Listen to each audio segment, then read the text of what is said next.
आम आदमी पार्टी एक राष्ट्रीय पार्टी बन गई है। अब उनके पंख और ज़्यादा बड़े हो जाएंगे, सपने और ज़्यादा बड़े हो जाएंगे। और 2024 का लोकसभा चुनाव अब ज़्यादा आपने तो आज से ही तैयारी शुरू कर दी है उसकी।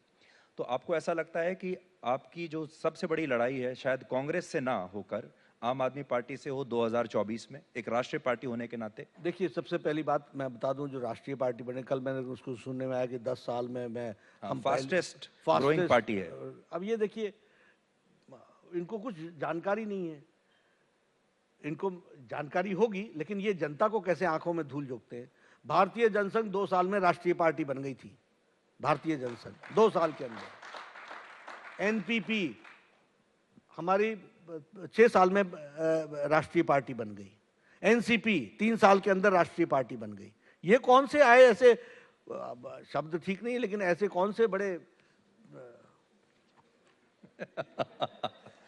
अब आप समझ ही गए मैं क्या बोलना चाहता हूँ। आप बैकफुट पर इसलिए रहते हैं क्योंकि आप मर्यादा में रहते हैं, इसलिए आप समझ ही गए कि मैं क्या बोलना चाहता हूँ। ये कौन से आए जो 10 साल में पहली पार्टी है जो राष्ट्रीय बन गई। और बहुत बहुत बधाई, ठीक है, आप राष्ट्रीय पार्टी बन गए।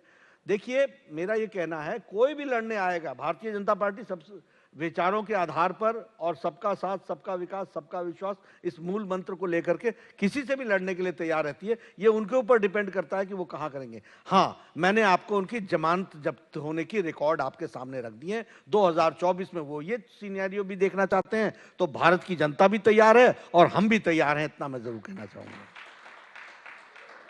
आपने देखा होगा इस समय सबसे ज्यादा मुख्यमंत्री क्षेत्रीय पार्टियों के हैं भारत में, आपसे ज्यादा। और जब जब बीजेपी कांग्रेस से लड़ती है तो आप बहुत आसानी से जीत जाते हैं, लेकिन जब आप क्षेत्रीय पार्टियों से लड़ते हैं, जिसमें अभी हम आम आदमी पार्टी को भी शामिल कर रहे हैं, तब आपको दिक्कत होती है। क्या आपको अपनी स्ट्रैटेजी बदलने की जरूरत है? नहीं, देखिए, आपने एक बड़ा सीरियस पॉलिटिकल साइंस का क्वेश्चन पूछा है, जो मैं पॉलिटिक्स समझता हूँ। मैं थोड़ा आपसे समय लूंगा सुधीर जी, क्योंकि ये आपके माध्यम से मुझे मौका मिला है, मैं जनता को समझाने की कोशिश करूंगा। देखिए, क्या हुआ ये है भारत की राजनीति में, जो मैं समझ पाया हूं, कि national aspirations and regional aspirations, इसमें नेशनल पार्टी जो कांग्रेस थी, जिसने लंबे समय तक देश को राज किया, उसने नेशनल एस्पिरेशंस में रीजनल एस्पिरेशंस का समावेश नहीं किया। इस कारण से क्षेत्रीय पार्टियां खड़ी हुई। सबसे पहले कहां खड़ी हुई? तमिलनाडु। आज 60 साल से ज्यादा हो गया तमिलनाडु में कांग्रेस के पांव उखड़े सो उखड़ करके ही रह गए और क्षेत्रीय पार्टी आ गई।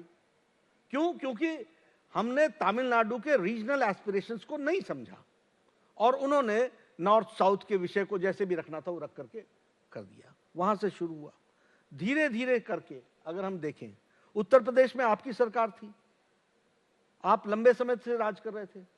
एक परिवार की पार्टी, एक व्यक्ति ने आपको उखाड़ करके, कास्ट अलायंसेस करके आपको उखाड़ करके फेंक दिया और आप वहां से चले गए, वहां पर समाजवादी पार्टी आ गई। उसी तरीके से रीजनल और कास्ट सिचुएशन को वो नहीं समझ पाए, बीएसपी पैदा हो गई। आप देखिए बिहार के अंदर, मैं बिहार में, मेरा जन्म हुआ, लंबे समय तक मैं रहा, लेकिन मैं स्टडी करना चाहता हूं। 1980s तक कांग्रेस के सामने कोई खड़ा नहीं होता था, लेकिन 80s के बाद, क्योंकि हमने रीजनल एस्पिरेशंस और कास्ट के एस्पिरेशंस को समझा नहीं और हम उनको अपने साथ समावेश नहीं कर पाए, रीजनल पार्टियां खड़ी हो गई और रीजनल पार्टियां आगे बढ़ करके इस तरीके से की। अब ये आप तेलंगाना देख लीजिए, कांग्रेस पार्टी ने ही तेलंगाना बनाया ना, इन्हीं की सरकार थी और वहां रीजनल पार्टी आकर के बैठ गई। क्योंकि जब तक आपने रीजनल एस्पिरेशन के बारे में चिंता की, तब तक बहुत देर हो चुकी थी। उत्तराखंड में जो उत्तरांचल के नाम पर उस आंदोलन को अटल जी ने वो वहां पर प्रदेश बनाया, छत्तीसगढ़ में हमने प्रदेश बनाया। अब छत्तीसगढ़ की, झारखंड की भी बात कीजिए आप, झारखंड में जो रीजनल एस्पिरेशंस को नहीं समझ पाए, इसलिए वहां पर रीजनल पार्टी आई। तो ये जो सारी देन है, इसका बेसिक कारण ये है, हमारा कहना है national aspirations in assimilation with the regional aspirations. आपको रीजनल एस्पिरेशंस को संभाल करके रखना ही पड़ेगा, उसकी रिस्पेक्ट करनी पड़ेगी। उसको दिखना चाहिए कि हमारे गांव से लेकर के देश तक की चिंता करने वाला व्यक्ति है। और ये आदरणीय प्रधानमंत्री जी ने इसको रिवर्स किया। अगर यूएनओ में गए तो उन्होंने तमिल की कविता पढ़ी, वहां पर हमारे टर्मन लिटरेट्स टॉप लोगों के बारे में चर्चा की। अगर वो देश दुनिया में कहीं गए तो कोई उन्होंने गिफ्ट दिया तो वो प्रोडक्ट दिया जो हमारे हाथों से जुड़ा हुआ था। आज नॉर्थ ईस्ट का मेन स्ट्रीमिंग हुई है कि नहीं हुई है? इससे पहले क्या बोलते थे, तुम कहां से आए हो, इस तरह की भाषा का इस्तेमाल होता था। और वो भी बोलते थे मैं इंडिया गया था, मैं दिल्ली गया था। आज मेन स्ट्रीमिंग हुई है।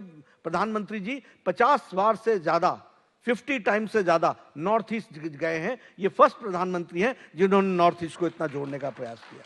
तो हम लोगों ने रिवर्स किया ही किया है। और मेरा ये मानना है, और मैं फिर इसमें आपको बताऊं, जो लोगों ने उसको गलत ले लिया और कहा कि हमारे जेपी नड्डा ने कहा कि ये सारी पार्टियां समाप्त हो जाएंगी, नहीं। लेकिन मेरा ये कहना है, अब ये रीजनल पार्टी भी नहीं रह गई हैं। आप स्टडी कीजिए, ये रीजनल पार्टी से फैमिली पार्टीज बन गई। और स्लो एंड स्टेडीली आप देखिएगा, फैमिली पार्टीज बनोगे, अनसाइंटिफिक होगे, आपका समाप्त होना है तय ही होगा। आप रह नहीं सकते। कभी चाचा भतीजा की लड़ाई होगी, कभी इसकी लड़ाई होगी, कभी उसकी लड़ाई होगी। ये अब आप वेस्ट बंगाल की बात लीजिए, क्या था? वेस्ट बंगाल तो आपके हाथ में था। टीएमसी कहां से आई? आपसे ही निकल करके आई। रीजनल एस्पिरेशंस को आप नहीं समझ पाए, वहां पर रीजनल पार्टी बन करके खड़ी हो गई। अब वो रीजनल पार्टी भी अब फैमिली पार्टी बन गई, वन मैन पार्टी बन गई और परिवार की पार्टी बन गई। चलिए, हम तो स्टडी करते रहते हैं, लेकिन हम रिवर्स करेंगे। और हमने रिवर्स करने का तरीका ये रखा है कि भारतीय जनता पार्टी भारत की मिट्टी को पहचान कर, भारत के लोगों के एस्पिरेशंस को पहचान कर और देश के साथ जोड़ते हुए हमको आगे बढ़ना है। मैनपुरी में डिंपल यादव जीत गई, बहुत अच्छे मार्जिन से जीती। ये भी फैमिली पार्टी है, बिल्कुल, लेकिन जनता उनका साथ दे रही है। वो ठीक है, धीरे धीरे उनको ऑल्टरनेटिव समझ में आता है, धीरे धीरे उनको सारी चीजें समझ में आती हैं। जनता भगवान है, जो जनता करती है वो हम स्वीकार करते हैं और जनता को मान करके ही चलते हैं। इसलिए जनता की एस्पिरेशंस को भी ध्यान में रखना। और ये थोड़े दिनों तक चलता है, छोटी बातें बहुत थोड़ी दिन अपील कर जाती हैं। अब कोई जाति की बात छेड़ दे तो अच्छों को उसके माया जाल में फंसने की आदत हो जाती है। लेकिन उनको बड़ा पिक्चर दिखाना पड़ता है, उनको we have to show them a larger picture, तब वो उससे निकल